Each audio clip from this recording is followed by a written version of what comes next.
White and Seven Dwarfs. Bedtime stories for kids.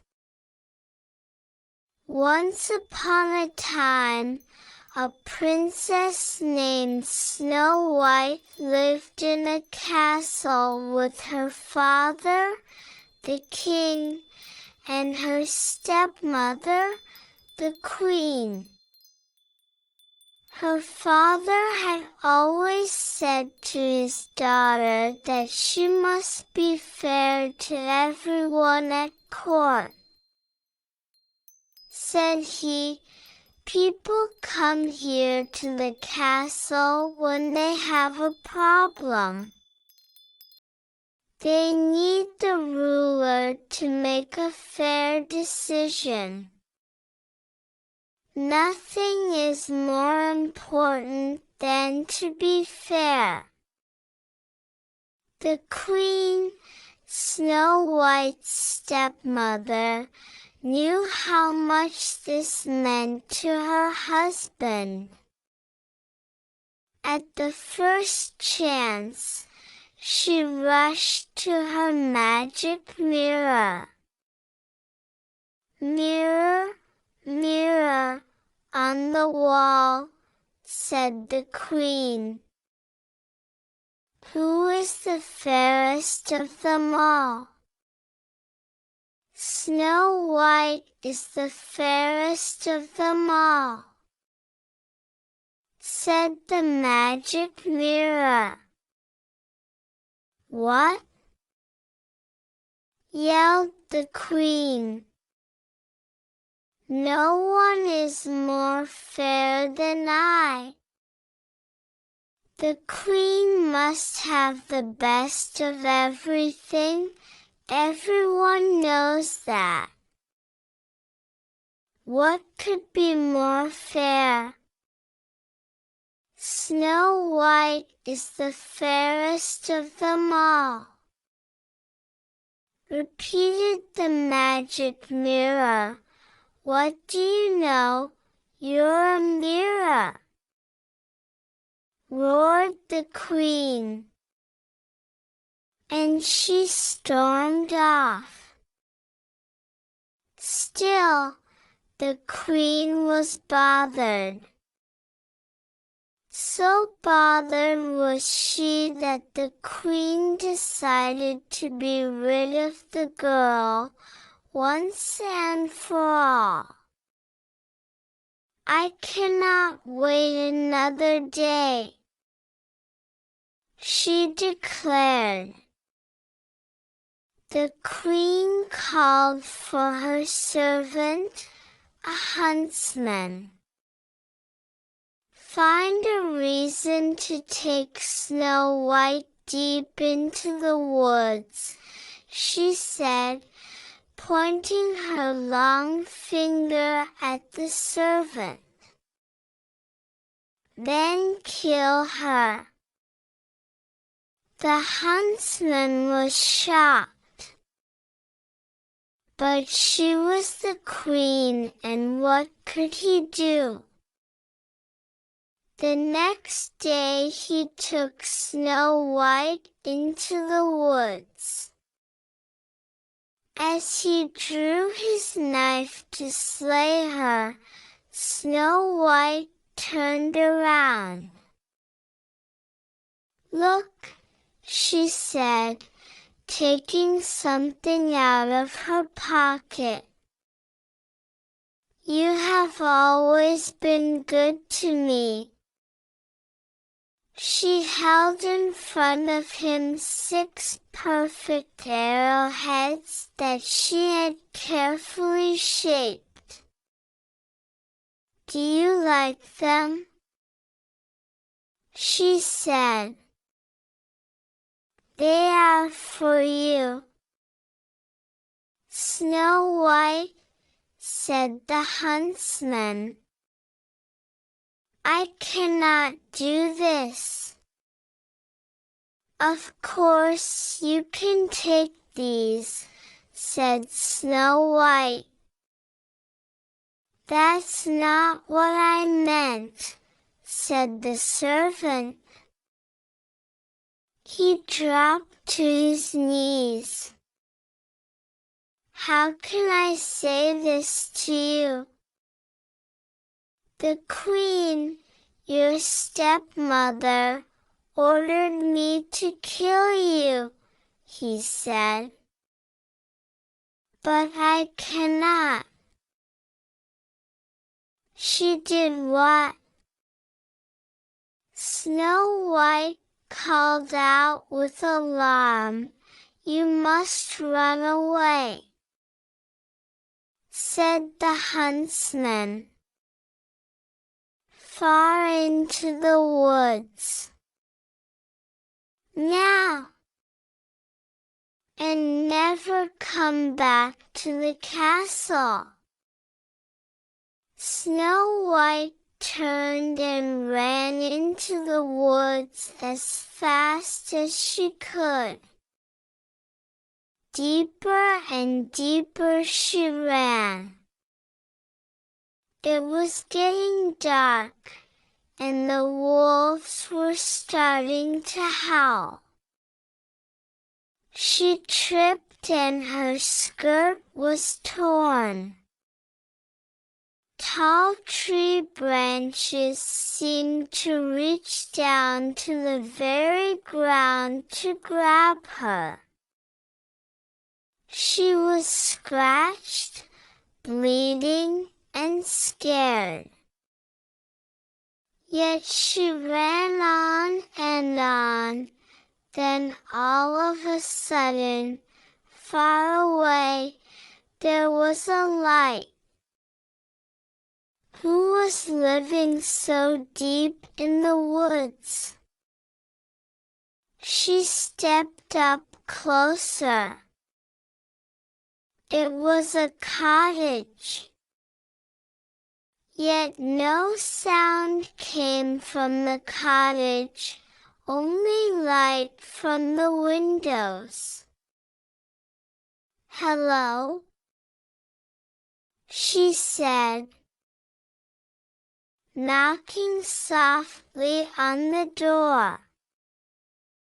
"Hello?" No answer. The door was a little bit open. She opened it some more and stepped in. "Hello, is anyone home?"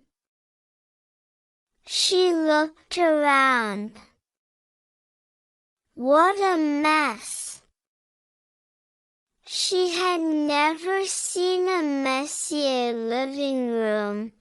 This cottage may be the biggest mess I ever saw, she thought. But it's a roof over my head for tonight.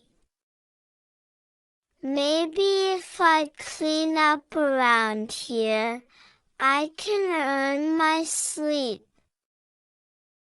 As she cleaned, she thought of someone she already missed.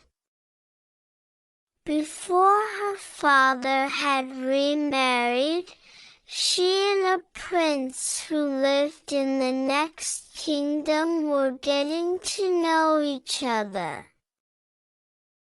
They would take long walks in the royal garden and tell each other stories and laugh. After the Queen had moved into the castle, her stepmother had made a new rule: no more visitors. Now the prince had to slip over the palace gate in secret. He would call out to her from under her window, and they could talk a bit that way. It wasn't as good as the long walks, but it was the best they could manage. Now that she had to run away from home, would she ever see him again? After Snow White cleaned up the living room, she went upstairs. On the second floor, there were 7 little beds lined up in a row, as if for children. Tired from cleaning, Snow White yawned and lay across all 7 of the beds. Soon she fell fast asleep. In the meantime, the 7 dwarfs were heading home from a long day of working in the jewel mines. When they opened the door, you can imagine their surprise when they saw their cottage all cleaned up. "What kind of magic is this?" said one of the dwarfs, whose name was Document. "I wouldn't mind more magic like this," said another of the dwarfs with a smile. "His name was Dopey. We'd better check upstairs," said another dwarf, whose name was Grumpy. "Something is fishy around here, that's for sure." There, lying across all their beds, was a young lady fast asleep. "Who are you?" said all the dwarfs at once. Snow White bolted awake. The 7 dwarfs could tell she was as surprised as they were. Soon they all relaxed and shared their stories. Snow White learned their names: Bashful,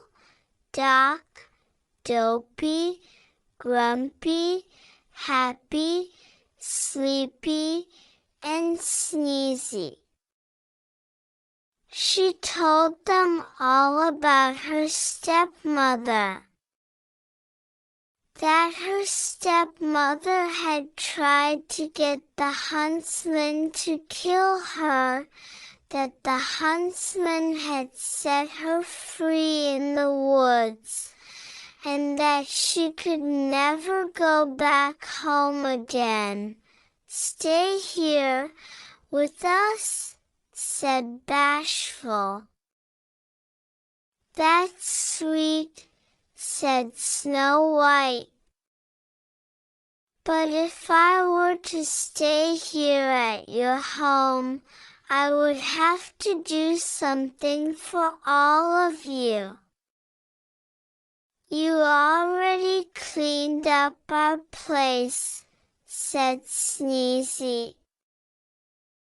"Keeping the house clean will be easy," said Snow White, "as long as we all pitch in. I will let everyone know what part they can do, and I will do my share too." "Of course." "That's fair," said Happy, "but there must be something else I can do for you," said Snow White. The 7 dwarfs shrugged.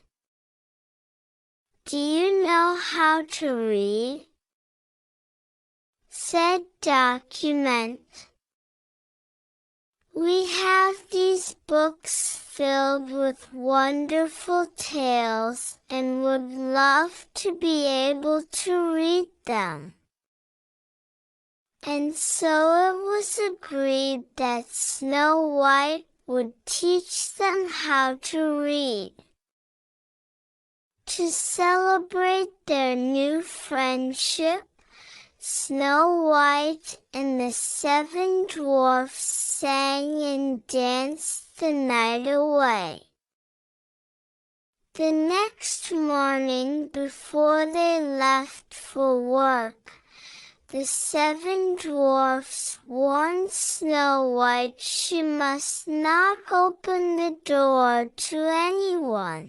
After all, who knows what evil her stepmother might do? The princess nodded in agreement, and the dwarfs left the house. The princess prepared her first reading lesson. She also prepared a good hot meal for the Seven Dwarfs when they returned home that night. And so the days passed. Back at the castle, the queen marched up to her mirror. "Mirror, mirror on the wall," she demanded, "who is the fairest of them all?" "Snow White is the fairest of them all," said the magic mirror. "That's impossible," screamed the queen. "The girl is no longer alive. Snow White lives," said the magic mirror. And an image was shown on the mirror of Snow White living in the cottage of the Seven Dwarfs. The queen turned red with rage. She screamed, "Who does she think she is?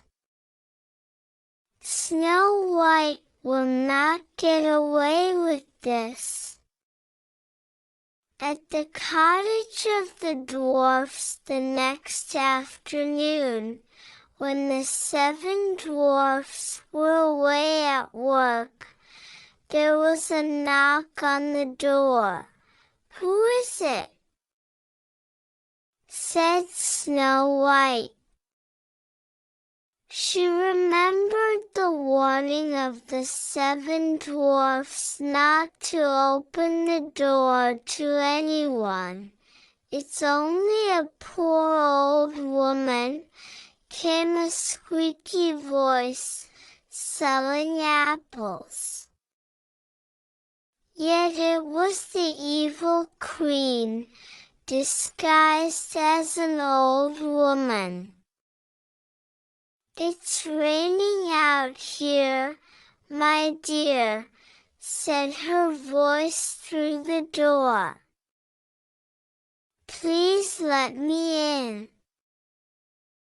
"Poor thing," thought Snow White, having to go door to door selling apples in the rain. And so she opened the door. "Take a look at this big red apple," said the old woman, who, as you know by now, was really the queen in disguise. She held the red apple close to Snow White's face.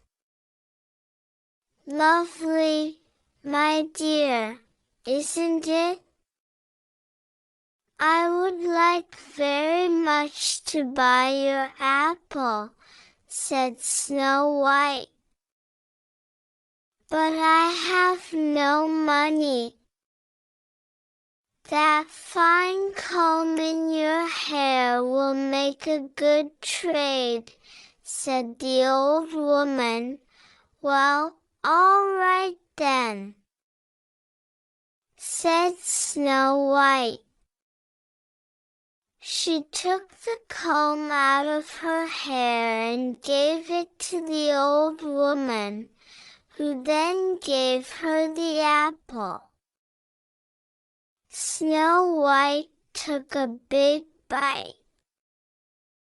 Alas, the fruit was poisoned. At once, Snow White fell to the ground in a deep sleep. "Yes!" shouted the Queen, pumping the air with her fists. Just then the door flew open. In marched the 7 dwarfs, home from the day's work. Shocked indeed they were to find Snow White lying on the floor and what must be her stepmother beside her. Laughing, they chased that evil queen out the door and into the storm. Up to the very top of a mountain they chased her. All of a sudden, lightning hit the mountain. The queen fell, and she was never seen again, but there was nothing to help poor Snow White. She stayed absolutely still in her deep sleep. The 7 dwarfs gently lifted her into a glass coffin. Day and night they kept watch over her. One day, the prince happened to pass through.